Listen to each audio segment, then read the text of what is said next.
दिन पहले मैंने यहाँ की एक स्टोरी की थी। दामाद ने अपने ससुर और अपने 2 सालों को मार दिया था। उस दिन बहुत कोशिश की थी कि उस लड़की से मुलाकात की जाए जिसके शोहर ने ये सब कुछ किया था, और कहा गया था कि लड़की ने अपनी मर्जी की शादी की थी, इसलिए उसके बाद के मामला खराब होते गए। यूनिवर्सिटी जाती थी, अकेडमी जाती थी, मेरे पीछे पीछे हुआ करता था, तब भी क्या दिया करता था। इस तरह उसने अप्रोच करना शुरू कर दिया। फिर मैंने बाबा को बताया, फिर उसने बाबा को अप्रोच किया। 1-2 साल तक ऐसे ही चलता रहा। फिर उसने अपने माँ बाप को भेज दिया, फिर कर दी थी शादी में। उस दिन ये लड़ाई थी कि मैं एक औरत रखी हुई थी, ठीक है, जिसका नाम दिनशा। उसके पास जाया करता था, नशे करता था, उसके साथ कुछ भी करता था। उसका वो भी नशे ही थी, उसको नशा करती है वो भी। जाहिर सी बात है, जब मुझे पता चला तो नहीं मुझसे बर्दाश्त हुआ उसको मना करना या मैंने कोई चीज़ उसकी देख लेनी। इसमें सिर्फ और सिर्फ मारना, मुझे बहुत बुरी मारता था, सिर्फ एक बात है, मैं उसको मना करती थी। अस्सलाम वालेकुम, आप देख रहे हैं लीडर टीवी और मैं हूं एनी फैसल, और आज मैं मौजूद हूं फिर से मुगलपुरा के ही इलाके में। बाकी के ये क्या मामला थे, बीच की कहानी क्या थी, हम लोगों को यही बताएंगी। अस्सलाम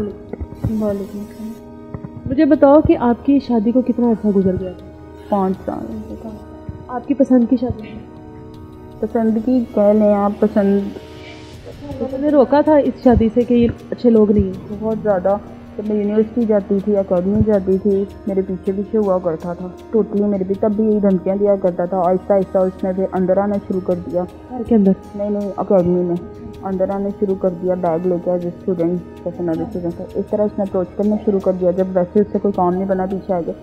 फिर मैंने बाबा को बताया तो बाबा फिर मुझे छोड़ना शुरू हो गया। फिर उसने बाबा को अप्रोच किया, उनको फिर यही धमकियाँ वगैरह, यानी काफ़ी 2 साल तक ऐसे ही चलता रहा है। फिर उसने अपने माँ बाप को भेज दिया, माँ को पहले भेजा, उसके बाद माँ बाप को भेजा। ऐसे करते करते जो है ना, फिर मेरे 2 भाई थे मौजूद, उनकी धमकियाँ लगाया करता था। वो तब इधर ही पढ़ा करते थे। आज से 5 साल पहले की बात है। फिर कर दी थी शादी में। शादी होगी, उस शादी से पहले निकाह हुआ था। फिर इस निकाह के बाद रुखसती, उस टाइम भी आपके भाई और आपके बाबा को धमकी मिलती थी कि हम कर देंगे शादी ना की तो? शादी के बाद भेजेंगे, हम जबरदस्ती कर लेंगे, हम कहीं होने नहीं देंगे शादी, यानी इसी तरह की। आपको ये पता था कि ये यहाँ के गुंडे या बदमाश है? इतना पता इस तरह के देते थे? तब भी कभी महसूस नहीं हुआ? कभी भी सोचा ही नहीं था ऐसा कुछ भी। कि हम लोग सारे पढ़ने लिखने वाले लोग, मेरे दादा दादी, यानी साथ से मेरे दोनों भाई इंजीनियरिंग, रिसेंटली इंजीनियरिंग कर आए थे। अभी पेपर सिर्फ 2 दिन हुए थे आए हुए। उन लोगों को आगे उनकी 20 तारीख की फ़्लाइट थी, 20 नवंबर की। 15 को ये हुआ, उनकी 20 की फ़्लाइट थी यूके को वापस चले जाना जी। 20 की उनकी फ़्लाइट थी दोनों की, उनको नसीब नहीं हुआ था। मुझे बताओ, उस दिन जो भी ये मामला हुआ, आप किस वजह से यहाँ पर लड़कर आई हुई थी? क्या लड़ाई हुई? उस दिन ये लड़ाई थी कि इसने एक औरत रखी हुई थी, ठीक है, जिसका नाम दिनशा, ठीक है। उस पर हमेशा से उस पर लड़ाई हुआ करती थी हम लोगों की ना, हमेशा से उस पर लड़ाई हुआ करती थी। पहले उसका घर इधर आगे मौजूद था, उसके पास जाया करता था, नशे करता था, उसके साथ कुछ भी करता था, उसको भी खिलाता था, वो भी नशे ही, उसको नशा करती है वो भी। तो उसके पास जाया करता था। जाहिर सी बात है, जब मुझे पता चला तो नहीं मुझसे बर्दाश्त हुआ। मैंने उसको मना किया, मना नहीं हुआ करता था, नहीं बात जाए अपनी हरकतों से। इसी उसने 5 साल में 1 पूरा साल तो मैं अपने घर पर भी रही हूँ, यानी नाराज़ होकर बैठी रही हूँ। फिर ये लास्ट ईयर से ना, लास्ट ईयर फिर ये झूठ बोल कर, वादे करके, किसने कहा क्या ले गया, आकर लेकर चला गया। इसने घर ले जाके फिर वही सब स्टार्ट कर दिया। वो औरत यहाँ से बेच कर चली गई ना, लेकिन इसने ऐसा किया, वो बेच कर चली गई, उसको बाहर लेकर दिया घर, उसने बाहर लेकर रखा उसको।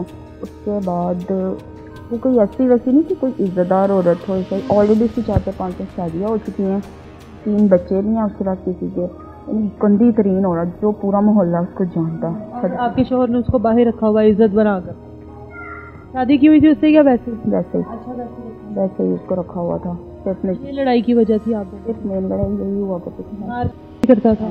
जब मैं मना उसको करती थी, उसको मना करना या मैंने कोई चीज़ उसकी देख लेनी, उसको मना करना या उसके पास मौजूद होने, उसको फ़ोन करके मैंने बुलाना घर, तो इसने सिर्फ और सिर्फ मारना इसने।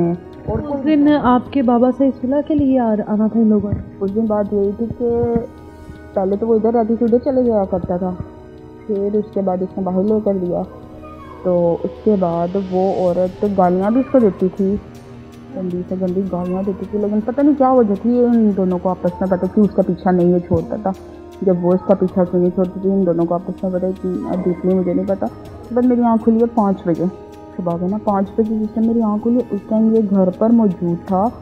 जिस ट्रैक सूट CCTV फुटेज में आ रहे ना, उसी ट्रैक सूट में ये बैठे ही बैठे ना तो इसकी आँख लग गई, बस हो गया। इसको नहीं पता चला, इसको यही था कि अभी मैंने जाना है बाहर, तो इसने ताला नहीं लगाया था। ये जब अंदर आता था ना ये तब भी ताला लॉक था, आप कहीं ना निकलो कि मेरे घर में मौजूद होते हुए भी मैं कहीं इधर उधर के पीछे से निकलना चाहिए, तब भी डबल लॉक कर देता था। तो ये बैठा है कमरे में, पीछे 2 कमरे थे साथ साथ, पिछले वाले कमरे में जाकर बैठे बैठे इसकी आँख लगी। तो जिस टाइम 5 बजे उठी हूँ ना, 5 बजे उठकर तो मैं उसको देखा गया हुआ था। मैंने अपनी दोनों बच्चियों को लिया, चुप करके अपने घर आ गई। इधर घर पर ऑलरेडी सारों को बुलाया हुआ था, बस उसके बाद पीछे पीछे घर आ गए। उसके पापा को बुला लिया था बाबा ने फ़ोन करके। तो बाबा जब बेल हुई है घर की, तो बाबा को ये लगा कि उनके फादर आए हैं, उसके बाप आए हैं। मैं अभी आया हूँ तो वो आए हैं। बाबा ने जाके दरवाज़ा खोला, जिससे बाबा ने दरवाज़ा ही खोला, बाबा तो कुछ बोले भी नहीं आगे से, कुछ भी नहीं बोले बाबा। उसने डायरेक्ट वहाँ पर किया जो सीधा दिमाग पे गया, जो पोस्टमार्टम में भी नहीं निकाला उन लोगों ने, वो नहीं निकल पाया। जो उनके दिमाग में गया ना वो दिमाग में रहा। दूसरा उनके इधर किया। उसके बाद आवाज़ सुन के मेरा बड़ा वाला भाई भागा, उसको भी सीधा दिमाग पे इसने यहाँ मारा, जिसकी यहाँ दिमाग पड़ा। दूसरा उसको यहाँ मारा, यहाँ से जिससे उसका पूरा फ्रैक्चर हो गया। और तीसरा उसको यहाँ बाजू पे मारा, जिससे उसका फ्रैक्चर हो गया था। मतलब जो आया सारा कुछ। उसके बाद उसकी आवाज़ सुन के जो मेरा छोटा वाला भाई है वो पीछे था, बिल्कुल दोनों इकट्ठे भागे। बड़ा वाला आगे था, छोटा वाला पीछे था। छोटा वाला पीछे गया, वो थोड़ा सा इधर को हुआ तो उसके सीने पे उसने, उनके तो दिमागों पे मारी ना 2-2 3-3, उसको पता तो नहीं था। उसके सीने पे मारी तो उसको पता था कि बचना है, उसको 5 मारी। ये अकेला था कि साथ और लोग? बिल्कुल अकेला था, ये अकेला आया, ठीक है। बाकी इसके बाबा पीछे आए हैं इसके, ठीक है, वो पीछे आए हैं। मारकर किसने किसको मारा ये चीज़ मैंने नहीं देखी, ठीक है, क्योंकि जितनी देर तक मैं इधर आई हूँ ना ये लोग भाग चुके थे, ये लोग सारे भाग चुके थे। मैं इनको इतना सिर्फ देखा कि ये इस तरफ को भागा।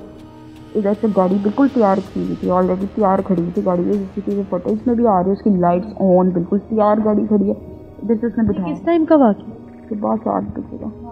सरकारी वकील, आपको कोई रसाई नहीं है किसी वकील तक, ना आपके घर आप कोई कमाने वाला है? हाँ जी, कोई भी नहीं। सरकारी वकील का यही था ना कि अगर ये लोग जाके नहीं राज़ी होते तो ऑब्वियसली होता सरकारी वकील हायर, क्योंकि मेरे बाबा खुद एडवोकेट थे हाई कोर्ट के, तो वो तो खुद ब खुद ऑटोमेटिकली, और एक सरकारी मुलाजिम भी थे, लॉ ऑफिसर थे, तो वो तो खुद ब खुद होते ही आगे जाकर जब हम उनको बताते सारी अपने सारे हाथ वगैरह। जी, ये हकीकत ही बहुत सारे लोगों ने इस लड़की को बहुत ज़्यादा क्रिटिसाइज़ किया था जब वो वीडियो अपलोड हुई थी कि पसंद की शादी थी, ये सब कुछ तो होना ही था, एक लड़की ने ये सब कुछ कर लिया। अपनी पसंद की शादी उसने किस तरह से की वो भी आप लोगों ने देख लिया। अब इनका आगे क्या मुस्तकबिल है, इनकी माँ का क्या है, इनका क्या आगे, इनकी 2 बच्चियों का क्या मुस्तकबिल है, उसके आगे एक सवालिया निशान है। हम उम्मीद ही कर सकते हैं कि इस केस के जो भी मुल्जिमान हैं उनको सज़ा मिले, क्योंकि इस तरह से किसी के भी घर में घुसकर किसी की पूरी नस्ल ख़त्म कर देना, किसी की पूरी दुनिया ख़त्म कर देना, ये एक आम चीज़ नहीं है। इसी के साथ मुझे इजाज़त दें, अपना ख्याल रखिए, अल्लाह हाफ़िज़।